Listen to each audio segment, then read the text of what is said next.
Hello guys, welcome back. पिछले lecture के अंदर हमने आपकी न्यूरॉन्स को बस डायग्राम से पढ़ा था, उसके पार्ट्स के बारे में। अब हम थ्योरी पढ़ते हैं इसकी, कैसे इसको लिखना है अपने पेपर के अंदर अगर आपको न्यूरॉन पूछा जाता है तो। न्यूरॉन, ये बात तो मैंने आपको पहले बता दी है कि न्यूरॉन आपकी स्ट्रक्चरल और फंक्शनल यूनिट होती है नर्वस सिस्टम की। ठीक है, स्ट्रक्चर भी यही फॉर्म करती है और फंक्शन भी यही करती है आपके न्यूरॉन का।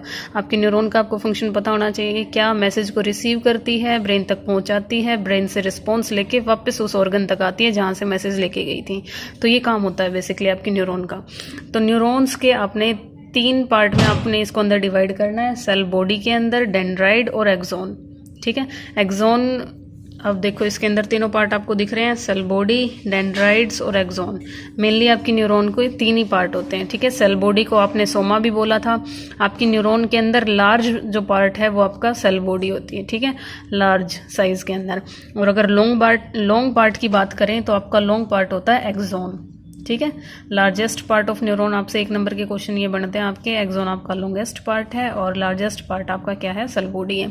सेल बॉडी के बारे में आप लोग क्या लिखोगे, लार्जेस्ट पार्ट होता है स्फेरिकल इन शेप होता है। सेल बॉडी है जो आपकी न्यूरॉन की, वो आपकी जैसे आपकी अलग सेल्स होती हैं उन्हीं की बॉडी की तरह सेल बॉडी ये आपकी होती है। ठीक है, न्यूरॉन की भी जैसे और सेल्स की आपने सेल बॉडी पढ़ी है वैसे ही आपकी क्या होती है, न्यूरॉन की भी सेल बॉडी होती है। लेकिन इसके अंदर कुछ चेंजेस हैं, बस 1-2 चीज़ें हैं जो इसके अंदर डिफरेंट हैं। वो क्या है, नीजल ग्रेन्यूल्स।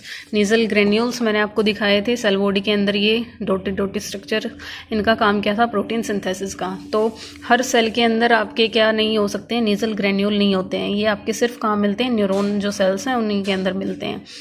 नीजल ग्रेन्यूल्स आपके स्मॉल और फाइन ग्रेन्यूल्स, छोटे छोटे दाने लाइक स्ट्रक्चर होते हैं जो आपकी न्यूरॉन की सेल बॉडी के अंदर प्रेजेंट होते हैं। These are responsible for protein synthesis, ये मैंने आपको पहले भी बता दिया है। ठीक है, और ये एनालोगस होते हैं किसके, रफ एंडोप्लाज्मिक रेटिकुलम के। अगर आपने सेल की स्ट्रक्चर को ध्यान से पढ़ा है तो आपने एंडोप्लाज्मिक रेटिकुलम पढ़ा होगा। उसके अंदर जो रफ वाले एंडोप्लाज्मिक रेटिकुलम होते हैं वो प्रोटीन की सिंथेसिस करते हैं। तो ये भी आपका क्या काम करते हैं, नीजल ग्रेन्यूल उन्हीं के एनालोगस हैं, यानी फंक्शन सेम कर रहे हैं। ठीक है, स्ट्रक्चर इनके सेम नहीं है, नीजल ग्रेन्यूल और एंडोप्लाज्मिक की स्ट्रक्चर सेम नहीं है, सिर्फ फंक्शन सेम है, क्या, प्रोटीन सिंथेसिस का। नेक्स्ट आपका क्या डिफरेंस होता है आपकी न्यूरॉन के अंदर और बाकी सेल्स के अंदर, सेंट्रोसोम का। ठीक है, ये बात मैंने आपको न्यूरॉन की इंट्रोडक्शन के अंदर पढ़ाई थी कि एक न्यूरॉन के अंदर क्या नहीं प्रेजेंट होते हैं, सेंट्रोसोम। तो it is absent in the cell body of a neuron, so the neuron are non mitotic. इसी वजह से ये क्या करती हैं, इनके पास पावर ऑफ रीजनरेशन नहीं होती है। ठीक है, अब ये कुछ बातें आपकी, न्यूक्लियस आपकी जो सेल है उसका लार्जेस्ट पार्ट होता है और लेंथ है जो एक्सोन की वो क्या होती है आपकी, 1 मीटर। मोटर जो न्यूरॉन्स होती हैं, 2 तरह की न्यूरॉन्स आपने पढ़ी होंगी, सेंसरी न्यूरॉन, मोटर न्यूरॉन। तो मोटर जो न्यूरॉन होती हैं उनकी जो लेंथ है वो 1 मीटर के अराउंड होती है।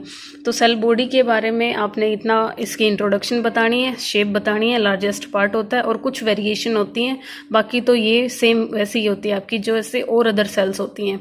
ठीक है, माइटोकॉन्ड्रिया भी होगा इनके अंदर, न्यूक्लियस भी प्रेजेंट होता है, ये सारी चीज़ें। ठीक है, नेक्स्ट है आपका डेंड्राइड्स। डेंड्राइड्स आपके क्या हैं, ये ब्रांचेस हैं जो आपकी एक न्यूरॉन के अंदर, इनको आप क्या बोलते हो, डेंड्राइड्स। डेंड्राइड्स के अंदर भी आपकी नीजल ग्रेन्यूल्स प्रेजेंट होते हैं, काम आपको पता है।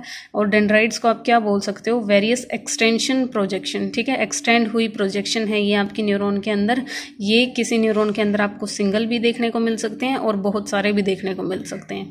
इनका काम क्या है आपका, इनपुट और रिसीव करने का, रिसेप्टिव प्रोसेसेस होते हैं ये। ठीक है, जो क्या करते हैं, रिसीव करते हैं मैसेज को एक न्यूरॉन के अंदर से और पास करते हैं कहाँ पे, सेल बॉडी के अंदर।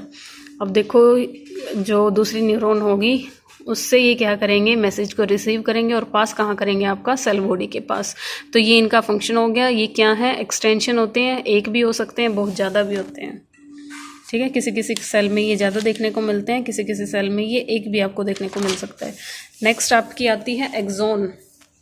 एक्सोन आपने देखी थी, ये आपकी क्या है, एक्सोन है। एक्सोन के ऊपर की कवरिंग को एक्सोलीमा बोलते हैं। एक्सोलीमा की ऊपर जो कवरिंग है उसको माइलिन शीथ बोलते हैं। माइलिन शीथ के भी ऊपर जो कवरिंग होती है उसको न्यूरोलीमा बोलते हैं। अभी हम एक्सोन के बारे में पढ़ेंगे। एक्सोन आपका लॉन्ग पार्ट है। इसके इंट्रोडक्शन के अंदर आप ये लिखोगे, लेंथ इसकी 1 मीटर होती है, ठीक है। और at point where axon arise from the cell body, उसको आप क्या बोलते हो, एक्सोन हिलोक। ये भी मैंने आपको डायग्राम के अंदर बताया था। सेल बॉडी से जब आपकी एक्सोन अराइज होती है तो उस पार्ट को आप क्या बोलते हो, एक्सोन हिलोक। तो ये आपने बात यहाँ पे लिखनी है, ठीक है। यहाँ ये तो आपने स्टार्टिंग पॉइंट लिख दिया। नेक्स्ट लास्ट पॉइंट क्या था इसका, जब एक्सोन खत्म हो रही थी तो जो पोर्शन आता है उसको आप टीलोडेंड्राइट बोलते हो। तो यही बात यहाँ पे लिख रखी है। एक तो एंड हो गया इसका जहाँ से एक्सोन शुरू हुई, एक एंड हो गया जहाँ पे एक्सोन आपकी ख़त्म हुई। जहाँ पे आपकी एक्सोन ख़त्म होती है तो वो आगे जाके बहुत सारी ब्रांचेस में डिवाइड होती है जिनको आप टीलोडेंड्राइट्स बोलते हो। टीलोडेंड्राइट बोलते हो।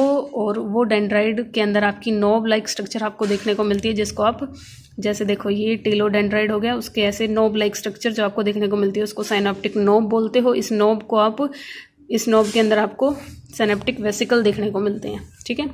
ये जो आपको डायग्राम में समझाया था वही बात आपने लिखनी है। एंड पार्ट आपका बहुत सारी ब्रांचेस में ख़त्म होता है एक्सोन का, जिसको आप टीलोडेंड्राइट बोलते हो। टीलोडेंड्राइट आपके ख़त्म होते हैं साइनेप्टिक नोब या टर्मिनल बटन के अंदर। इन बटन के अंदर आपको साइनेप्टिक वेसिकल देखने को मिलते हैं। इन वेसिकल के अंदर आपको न्यूरोट्रांसमीटर देखने को मिलते हैं, ठीक है। यही सारी चीज़ें आपने मतलब स्टेप वाइज यहाँ पर लिखनी है। There are small vesicle in the synaptic knobs, जिनको आप क्या बोलते हो, साइनेप्टिक वेसिकल, ठीक है। और ये वेसिकल फ्लूइड फिल्ड कैविटीज़ होते हैं। इनके अंदर आपके न्यूरोट्रांसमीटर प्रेजेंट होते हैं, ठीक है। और आपकी एक्सोन के ऊपर की कवरिंग को आप क्या बोलते हो, एक्सोलीमा बोलते हो, ठीक है। और एक्सोलीमा के ऊपर भी आपकी एक फैटी वाइट लेयर होती है जो आपकी फोस्फोलिपिड से बनी होती है। फोस्फोलिपिड यानी फोस्फेट प्लस लिपिड से बनी होती है, जिसको आप माइलिन शीथ बोलते हो। तो माइलिन शीथ की इंट्रोडक्शन क्या रहेगी आपकी, माइलिन शीथ की इंट्रोडक्शन रहेगी आपकी कि एक फैटी वाइट सब्सटेंस लेयर होती है जो आपकी फोस्फोलिपिड से बनी होती है। ये आपका 1 नंबर का क्वेश्चन बनता है कि माइलिन शीथ किसकी बनी होती है, तो फोस्फेट प्लस लिपिड की बनी होती है, ठीक है। माइलिन शीथ का अगर आपसे कोई काम पूछे तो आपको बताना है कि it act as a insulator in a neuron, ठीक है। ये क्या कैसे काम करेगी, इंसुलेटर का, एक कंडक्टर होता है, एक इंसुलेटर होता है। आपको मैंने बताया कंडक्टर जो इलेक्ट्रिसिटी पास होने देता है, इंसुलेटर जो इलेक्ट्रिसिटी पास नहीं होने देता है। यानी इस न्यूरॉन के अंदर से माइलिन शीथ होने की वजह से आपका क्या होगा, जो आपका मैसेज डेंड्राइट्स ने रिसीव किया, सेल बॉडी को दिया, एक्सोन में आया, वो आपका इस सेल से बाहर नहीं जाएगा, ठीक है। ये काम ये आपका करती है, क्या करती है, उस इलेक्ट्रिसिटी या मैसेज को न्यूरॉन से बाहर नहीं जाने देगी, यानी उसको ख़राब नहीं होने देगी, ठीक है। प्लस और ये क्या काम करती है, it speed up the message और इम्पल्सेस, ठीक है, because it prevent the leakage of impulse या फिर मैसेज। यही बात मैंने आपको बताई है कि ये लीकेज से प्रिवेंट करती है, कैसे, इंसुलेटर की तरह काम करके। अब अगर आपकी ये माइलिन शीथ ब्रेकडाउन हो जाता है इसका, ठीक है, ब्रेकडाउन ऑफ माइलिन शीथ अगर हो जाता है तो आपको 2 तरह की डिजीज़ देखने को मिलती हैं। एक डिजीज़ का नाम है मल्टीपल स्क्लेरोसिस, एक डिजीज़ का नाम है GBS, गुलीन बेरी सिंड्रोम, ठीक है।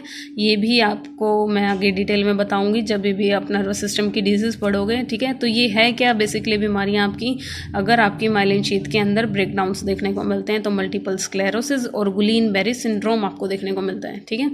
आगे है आपका इन बिटवीन माइलिन शीथ, ठीक है। माइलिन शीथ के बीच में आपको गैप देखने को मिलता है, जैसे ये माइलिन शीथ हुई फिर यहाँ थोड़ा गैप है, ये माइलिन शीथ खत्म हुई फिर यहाँ थोड़ा गैप है, तो इस गैप को आप क्या बोलते हो, नोड ऑफ रनवियर, ठीक है। ये आपने डायग्राम के अंदर भी देखा होगा, देखो ये जो चीज़ें आपकी नोड ऑफ रनवियर लिख रखा है, इस गैप को आप क्या बोलते हो, नोड ऑफ रनवियर। इसका भी कुछ काम है, यहाँ पे ये एक ऐसी स्पेस है जहाँ पे आपका क्या, माइलिन शीथ प्रेजेंट नहीं होती है, तो उस एरिया को आप बोलते हो नोड ऑफ रनवियर।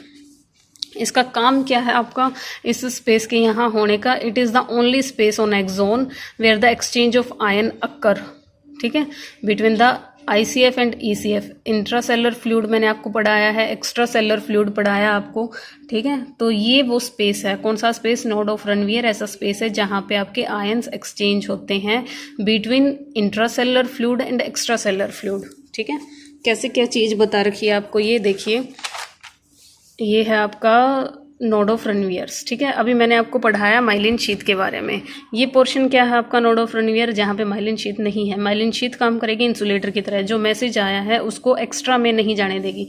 ये आपका ECF पोर्शन है, ये आपका ICF है। ये इंट्रासेलुलर फ्लूइड होगा यहाँ पे बाहर का फ्लूइड होगा।